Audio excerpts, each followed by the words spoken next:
This is amazing! I feel incredible!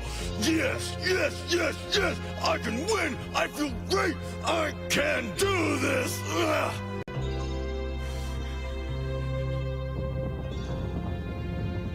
Yes, I'm home! I'm alive!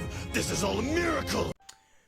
Okay, so if you are new to this channel, you'll notice a couple of things. Initially, when I started this channel, every single variation of content was either based off of like random gameplay, One Piece based content, anime, manga, etc.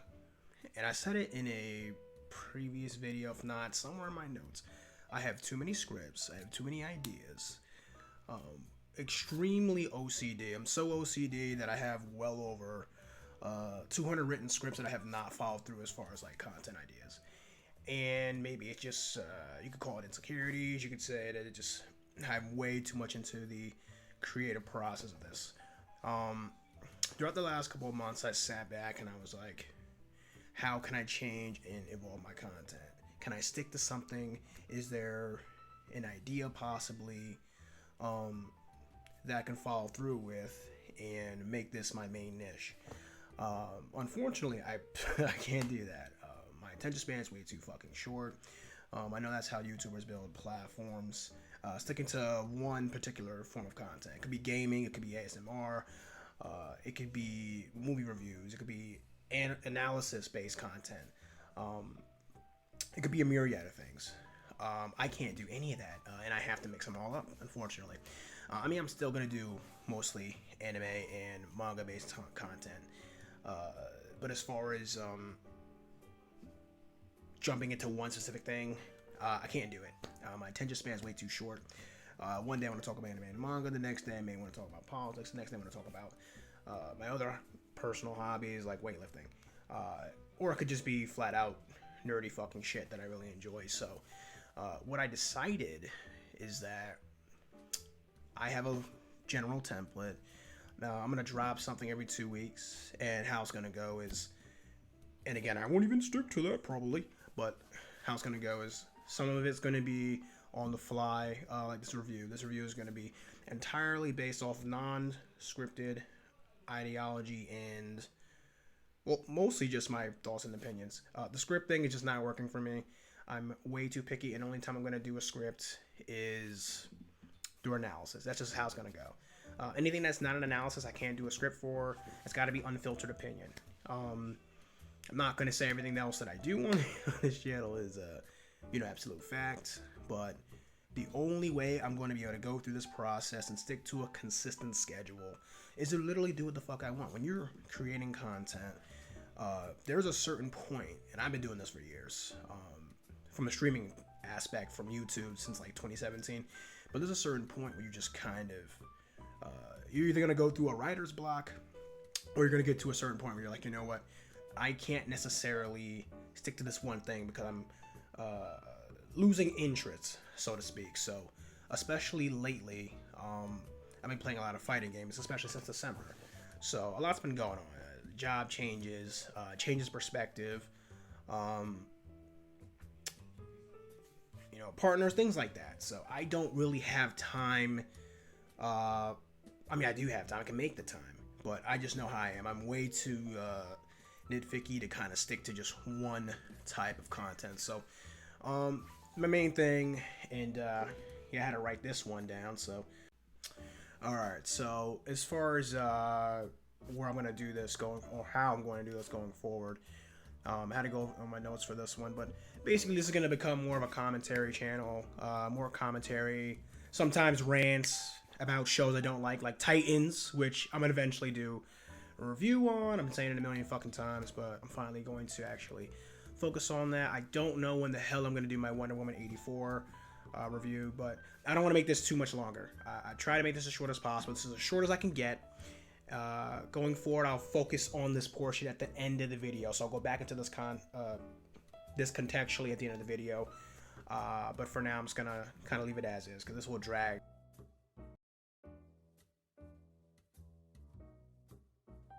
Okay, so without spoiling too much, if you watch the original Justice League movie, you notice a couple things. One, Snyder, who's a part of the original project, his name was cut off of it, so to speak.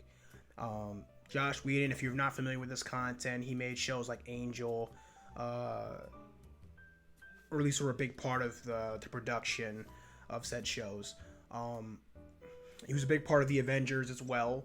So he has a history making big budget movies and quality supernatural based television, if not involving heroes. So Warner Brothers basically decided, Snyder, you're putting way too much context and way too much information into the Justice League movie, which was built again from the Superman Man of Steel. If you've seen that, a lot of people say they hated it. I fucking loved it. It was the first Superman movie that had Dragon Ball Z-esque movesets, and the budget was huge, but I probably one of the few of my friends actually enjoying it. To Batman versus Superman, which that's a hit and miss movie for me.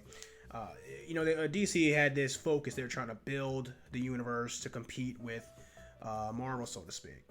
We get to, don't quote me on the year. I think it was either 2017, 2018.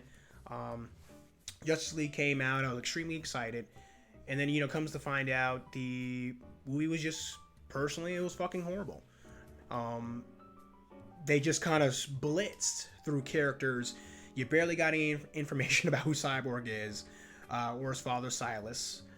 The Flash was kind of just thrown in there. It was almost like they're like, you know what, DC has the Flash fucking TV show. So let's just pretend like we don't even need to focus on his backstory and his folklore.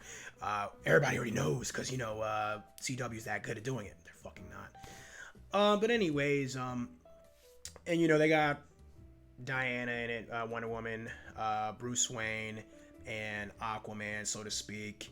I did not rewatch the original Justice League, but I can tell you there was way too little focus on developing the characters. It just kind of threw the Justice League together. You didn't really get shit about, Cyborg's character. Very little development about his childhood, his backstory. There was little small tidbits, but nothing in detail. Steppenwolf, who was the main antagonist, I feel like the CGI still, I'm going to get into the Snyder Cut part, was lacking. And there was just a lot I could come back and complain about. I maybe will rewatch the old Justice League movie. I don't know if I really I don't think I give a shit enough to rewatch the Justice League original movie. But Snyder's whole cut, I will say, firstly, it is before the movie ends, it's like 3 hours and 54 minutes. And there's like a 9-10 minute end credit cut at the end. Just rolling credits, basically. Which I found extremely well thought out, well put. You could argue that without the streaming platforms that exist today, this movie would never see the light of day on HBO or HBO Max or any platform like Netflix, Paramount right now, which I still have not gotten into, DC's or Disney Plus. I commend HBO for not making me pay an excess amount of money. Disney fucking trying to make you pay $30 for movies like Mulan, which I will never fucking do. Just a lot of forms of entertainment pretty much adapting to the current forms of media and being like, well, since the pandemic is going on, this is how we're going to make money. But anyways, the movie itself is 4 hours long. I'm just, without spoiling too much, I just want to talk about the pluses. I really love this movie. Cyborg has a lot more focus on his background, which I extremely enjoyed. It wasn't like he was just thrown into the story. Batman just found him. They focused a lot on that. His characterization, as well as unwillingness to truly be a hero, his obsession with his high school past, so to speak. And I'll be real, there's a lot of people in real life that, ironically, whether you were a jock or you were in theater or you're just a very excelled student, a lot of people get married, have children, or none of the above and just travel, but they have a highlight perspective on their childhood and their high school years as if that's the peak. And at least in terms of how I interpret it, it seemed like Cyborg had somewhat of an obsession with his old life as a human being, a regular human being, of course, and his glory days, playing football. So that was focused on a lot more, which I really enjoyed, because Cyborg, it's not even just because he's fucking black. Like, a lot of people have those characters that care about, being represented in superhero movies, and I don't give a shit, okay? But Cyborg is a very thought out, well-developed character that deserves a respect in the DC universe, so thank God they finally did that. The whole Superman coming back to life portion, that was done a lot better. Don't really understand the whole situation with Iris, but I'm not going to get into that. There's a lot of people, I've seen a lot, I wouldn't say angry, but a little upset that there seems to be some level of a tokenization for Iris's character. I don't give a fuck whether she's black, white, or red, or blue, or whatever other color. Like, it doesn't make a difference to me. As a comic book reader, even from a manga reading perspective, that's not some shit I care about. I care about the character being depicted correctly. You could be blue and I wouldn't care. Although I will probably argue that if you were referring to like Mary Jane from Spider-Man, I may have a different perspective on that, but that's because I love her character. But anyways, so a lot more focus on the Flash, his background, where he comes from, his father. You're not just seeing it randomly like in the original Justice League movie. His father in jail without any explanation, so I'm glad they went further in detail with that. Diana and Batman had a lot better chemistry. There was less sexual tension that they had in the first movie, which I didn't really like, because it was just kind of thrown in there. Aquaman seemed to have less I will guess you say he had less to talk about, less action, I would say, but I don't know. I don't think the movie suffered for that. The build up, showing the war and Darkseid. And I'm just gonna spoil the parts where I'm just discussing like the characters that I liked being shown here. Darkseid being shown as a possible future villain, which, correct me if I'm wrong, I do not remember in the previous Justice League being shown or being hype about it, so that was amazing to me. Steppenwolf, I guess I just enjoy the CGI more, but it's probably because I saw more Darkseid in this. I really wish Darkseid was a setup villain, but it seemed like this movie was setting up for like a 4, maybe 3-part Justice League movie, and this was just part, even though in the movie it'll say part 1, 2, 3, and 4, it seemed like it was setting up for a much bigger expansion, similar to Justice League Unlimited, if you watch the animated series. So, and correct me if I'm wrong, because I'm no comic book reading expert. Again, I'm a manga, anime more of an expert in terms of Japanese culture and their media, but when it comes to this, I fairly enjoyed it. I wish they kind of had a slightly better setup for Darkseid popping up, and I hope that's where DC will choose to go to. Snyder's way too good of a director to just throw away. The fact that they were going to throw this away is crazy to me. At least should have been on a huge DVD release after the fact, and the fact that it took 3 years is crazy. All the actors did a great job. If you were to give like the original Justice League like a 4, I would give the Snyder's Cut an 8, close to a 9 actually. That's how good it is to me. Even at the end of the movie, there's some characters that show up again, antagonists. I'm not going to spoil that portion. That were setting up for even their storylines. So we got the new Suicide Squad movie that's coming. I don't know how that's going to go. I have low expectations for that. We have the what's it called? The Batman movie with Mr. Patterson in it. I didn't have faith in him initially, but the trailer selling home. So, I honestly think that DC dropped the ball on this. They could have did a lot better job in delivering this product, or at least creating 2 separate theater releases.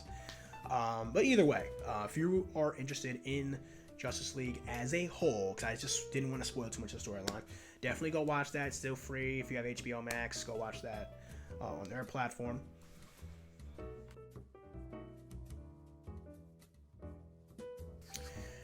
And again, just like I said earlier in this video, so to expect some level of commentary about forms of media, manga, anime, television, politics, any fucking stupid thing that I thoroughly enjoy when I speak about. And we're just going to be throwing out shit on this platform.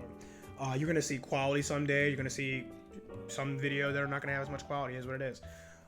I'm doing this for fun, honestly. I enjoy using this medium for that, and I know YouTube makes it a little harder for content creators, especially lately, to make a living off this, but you know what? I'm going to keep on rolling. And again, you like this content, like, subscribe, hit the notification bell, and Della found.